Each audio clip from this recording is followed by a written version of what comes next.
and then we'll go on Zoom. We'll start with an opening statement from head coach, then questions for the players, let them leave, and then final questions for coach. So, Coach, whenever you're ready, opening statement. We're in a great city, Nashville. The SEC puts on a great show. I was glad to be able to see how many little third graders that were up in the stands. When we get a chance to teach, that's the best thing we can, particularly when it's a Wednesday environment and most people have jobs. But hopefully we'll be able to pack this house going forward. But the tournament is always well run. We didn't play well, but we did give everything that we have. And a lot of that was due to Vanderbilt. His game plan was better than ours because they completely took us out of our offense in the first half by their traps and by our attempted 30 to 40-foot passes that most of them were not complete. I thought we hung with them. We beat them fairly comfortable at our place, but they always stuck around. They never gave up. And when you've got a young team and a young coach that Vanderbilt has, you know they'll get better as the season goes on. I thought Shea did an excellent job of countering what we wanted to do, but the main thing was we couldn't run our offense until the second half started. And when we had to go into the pressing mode that we had to, I thought it showed a lot of fire in our team. We were really so close to being able to have some full court breakaways, but we never really got those. But we were playing very good pressure defense that Coach Brown put in. We had to give up a couple of easy baskets because we were outnumbered by the time we rotated. But it's Vanderbilt's day to go forward. I would prefer all the questions about the game itself. Y'all have seen my career, okay? It's fine. But let's talk about the game and the future of these two young ladies up here and us going forward with a game of women's basketball. Questions for Kayla or Destiny? We'll go with the Zoom ones. Kayla, what does it mean to you to have had the chance to play for Coach Blair? It means a lot. He's taught me a lot on and off the court. Like I always say, off the court, he's always going to be there for me, always going to try to create a lot of opportunities for me. And his knowledge for the game is amazing, and he's just taught me so much. So I'm grateful to be able to be coached by him for 5 years. Destiny, if you want to answer that same question, please. Oh, yeah. I really appreciate Coach Blair, especially, taking me in as a transfer and just taking a chance on me. And then just this whole program at university meant a lot. And just seeing Coach Blair as a role model, not only, to us girls, but in his community. And, all along Texas A&M and a lot of other coaches look up to him. And so I think he did a really good job of just not teaching us stuff on the court, but also, life lessons that we can take away after he's done coaching and after we're done playing. Kayla, what were some of the life lessons you've learned from Coach Blair? Just networking. He always tells us it's the speaking part. This is your interview, so every time you get a chance to speak or talk to someone, just make sure you make the best out of it because you never know who that person could be to you down the line. So, Destiny, what's one of your favorite memories from Coach Blair? I don't know, really. That's a lot of memories. I like that Mizzou. Coach Blair was trying to teach me how to dance because, usually we listen to our music and it's not really his taste. And he don't really complain, so, it's good. We played a song that he was interested in, and I knew that he would know. He showed me how to dance, and, it was memorable for him to take that time out when we could, he could have been more focused on the game plan or something like that. That's all the questions we have for Kayla and Destiny. Thank you. You guys can go back to the locker room. Thank you. We'll open the in-person questions for Coach Blair.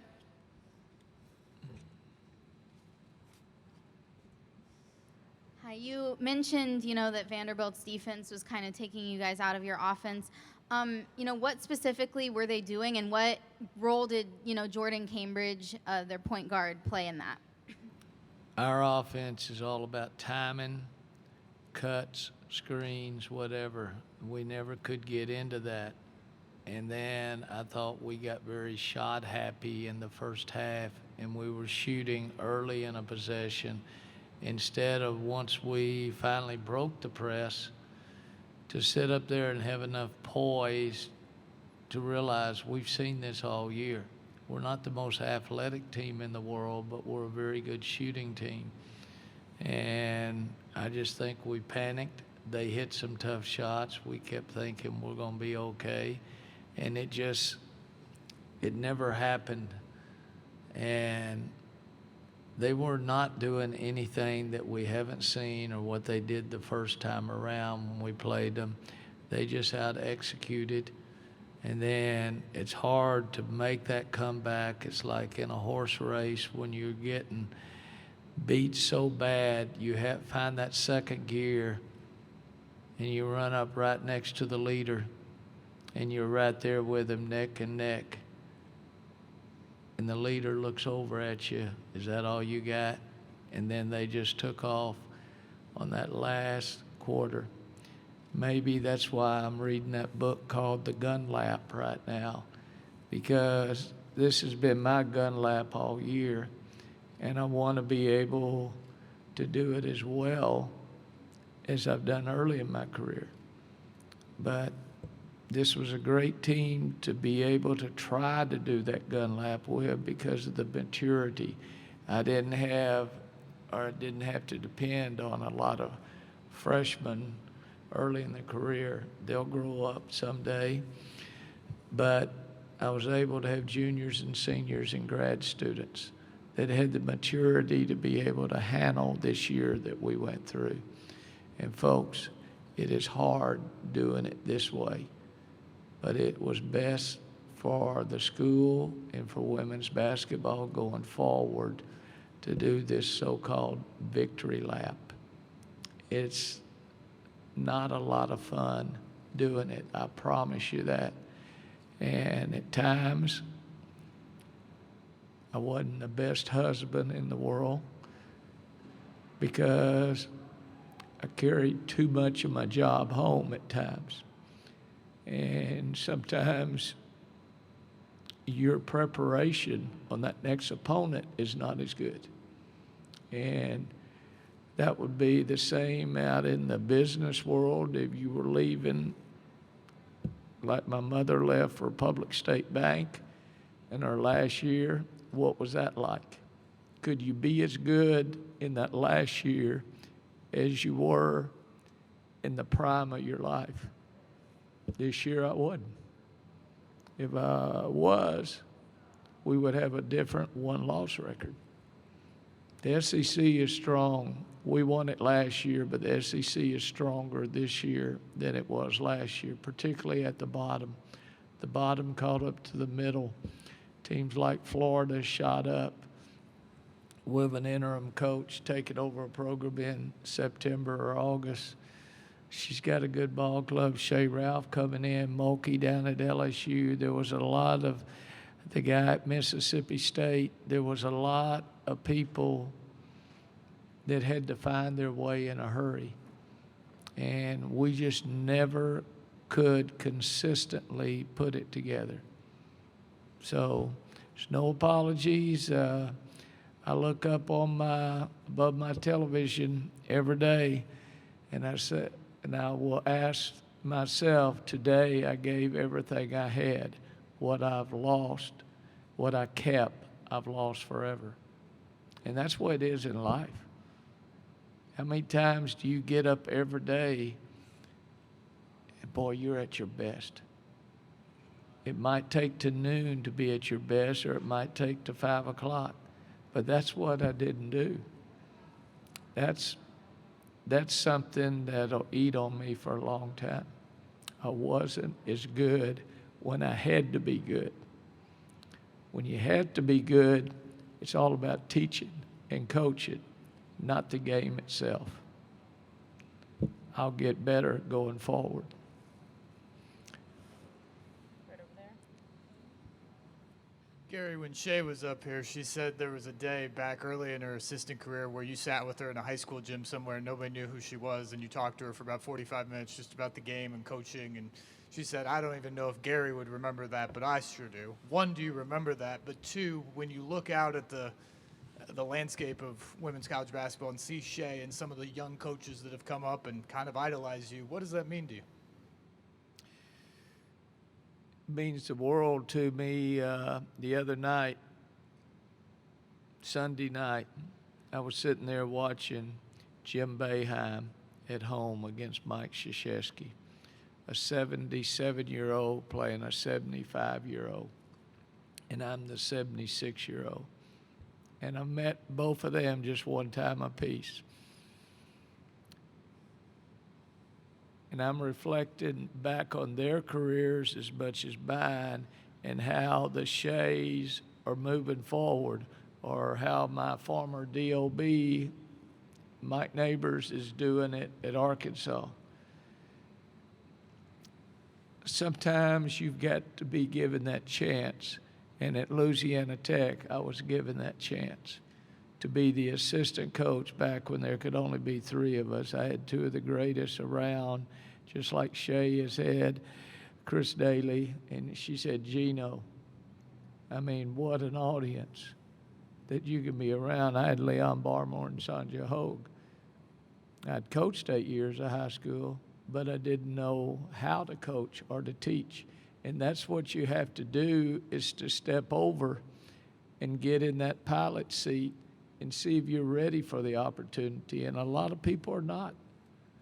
A lot of people are better assistant coaches than they ever will be as a head coach.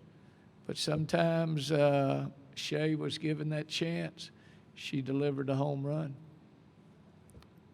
Vanderbilt can be a destination school, just like a Stanford is, or a Northwestern, or a Virginia, or a Duke. Well, you got academics that high, and women athletes of today want both.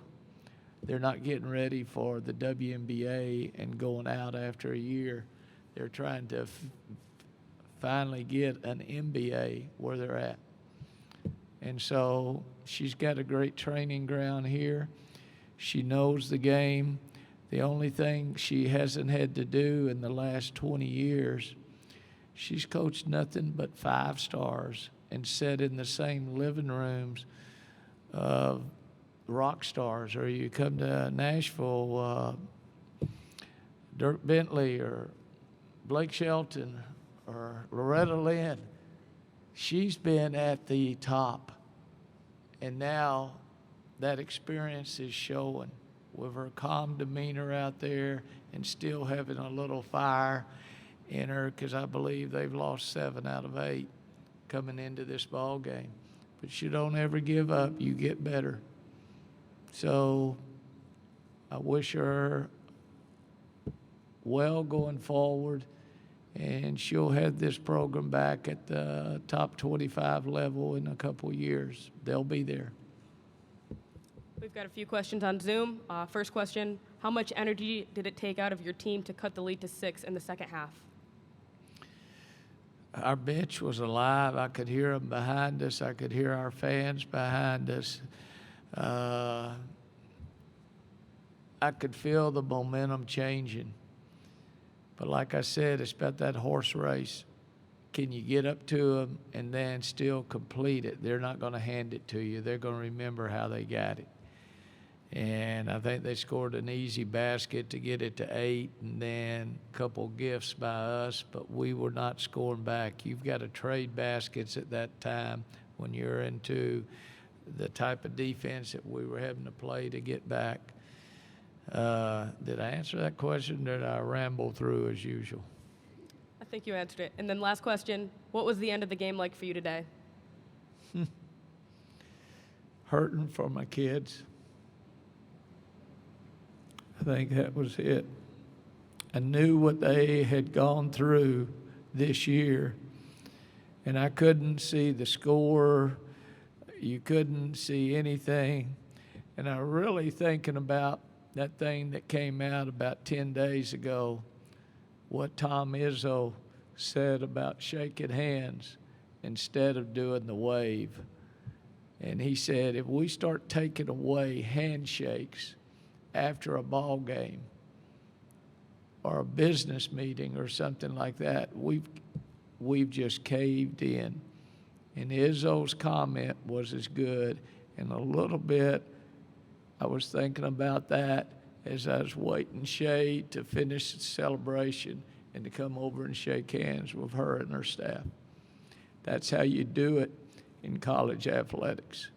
And that's why college athletics is so much better, because we're still amateurs, but we are so much better. We do not need college athletics to become professional athletics. There's another league for the pros. College athletes are for us. And particularly on the women's side, we need to sell more of those stories that kids are doing it well, instead of waiting for the negatives that we write too much about.